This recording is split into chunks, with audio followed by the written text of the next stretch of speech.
Merci de nous rejoindre sur Radio J. Comme tous les matins, vous le savez, nous sommes ensemble jusqu'à 9h. Et ce matin, on va parler de 2 affaires d'antisémitisme, mais liées à la même personne, avec une avocate de l'organisation juive européenne, Laure Bérébi Amselem. Bonjour. Bonjour. Merci beaucoup d'être avec nous ce matin sur Radio J. Alors effectivement, on parle de cet homme, un certain Léo Nicolian, un ancien journaliste qui aurait agressé, qui est en tout cas sous le coup de 2 affaires pour antisémitisme. Alors, est-ce que vous pouvez d'abord nous faire peut-être la chronologie de ces événements ?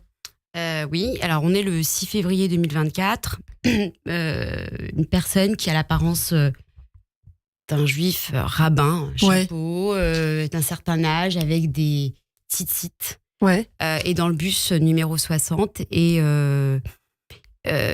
en face de lui vient Monsieur Nicolian et a commencé à l'interpeller, à lui demander de se positionner sur le conflit israélo-palestinien en lui disant shalom, alors l'appelant tonton. Donc, lui, il a apeuré, il va vouloir sortir du bus, et en fait, Monsieur Nicolian va le poursuivre en le filmant et va continuer à le suivre en dehors du bus en le filmant. Et quelques temps après, je crois d'ailleurs très peu de temps après, il va se rendre compte, en fait, il a publié cette vidéo qui a été virale. Et donc, il y a une première plainte qui a été déposée par mon confrère Grégory Bensadoun et une juriste aussi de l'OJE, Laura Rosange.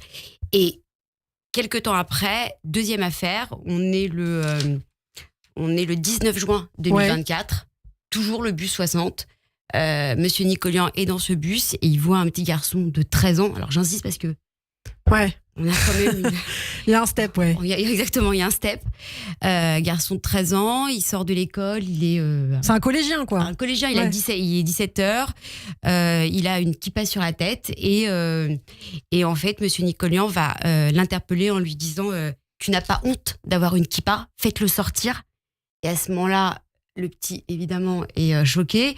Heureusement que dans le bus, des personnes sont arrivées parce qu'en fait, il allait pour pratiquement lui enlever sa kippa. Donc, tout de suite, réaction. Encore une fois, il filme. Alors là, non, là, il filme pas. Là, il filme pas. Mais on a on sait que les gens ont réagi dans le bus. Le petit Arié était en pleurs. On sentait qu'il est traumatisé. Donc, en fait, le chauffeur de bus comprend. Il arrête le bus et il fait en sorte que Monsieur Nicolian sorte de ce bus. Le petit traumatisé, raccompagné par une personne, par un passager de l'autobus, jusqu'à chez lui. Il faut savoir que ce petit garçon, aujourd'hui, alors déjà sa mère a mis beaucoup de temps, en tout cas, a mis du temps à déposer plainte, elle avait peur. Sa famille n'est pas venue à l'audience. Donc avec l'OJE, on les a représentés. Aujourd'hui, il porte une kippa, mais en dessous d'une casquette. Et avec la peur au ventre, effectivement. Avec la peur au ventre, Alors Léo Nicolian, donc c'est l'auteur de ces violences, un ancien journaliste connu pour des propos conspirationnistes et antisémites. Il a été condamné, donc sa responsabilité a été validée par la justice. Alors oui, il a été condamné pour des violences aggravées par le caractère antisémite. Il a été condamné à 20 mois, dont 6 mois fermes. Il avait été placé dans un premier temps, on est dans le cadre d'une comparution immédiate, 23e chambre du tribunal judiciaire de Paris. Dans le cadre de la comparution immédiate, l'affaire avait été renvoyée à l'audience de jeudi dernier.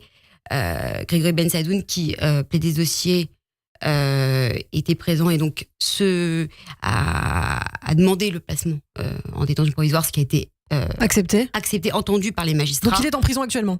Et en fait, le maintien en détention a été prononcé par la 23e chambre jeudi dernier. Alors, c'est une décision qui est importante. Pourquoi ? Parce que on a une réponse ferme, un message fort, important de la justice, qui est de dire ce type d'acte d'antisémite dont on connaît l'inflation doit avoir une réponse pénale sévère. Et c'est vrai que nous, à l'OJE, on fait en sorte, on essaye que ce type d'affaires soit jugé par la 23e chambre de la chambre, qui est la chambre des comparutions immédiates, parce que une justice rapide, des magistrats spécialisés qui n'hésitent pas, compte tenu de la gravité des faits, à prononcer des mandats de dépôt à l'audience. Et lui, il a tenté de se justifier. Alors rapidement, c'est ce qu'il a dit, j'ai baigné dans l'histoire des génocides. Fondamentalement, je ne peux pas être antisémite, puisqu'effectivement, lui, il est d'origine arménienne. C'est comme ça qu'il s'est défendu. Hein. Alors, c'est comme ça qu'il s'est défendu. Pour la deuxième affaire, donc du petit 13 ans, il a nié. Ouais. Il a nié avoir été présent, alors qu'on avait quand même le petit Arié qui l'a reconnu, le chauffeur de bus qui l'a reconnu. Voilà. Donc, c'est compliqué, ouais. En disant, c'est pas possible que je puisse faire ça.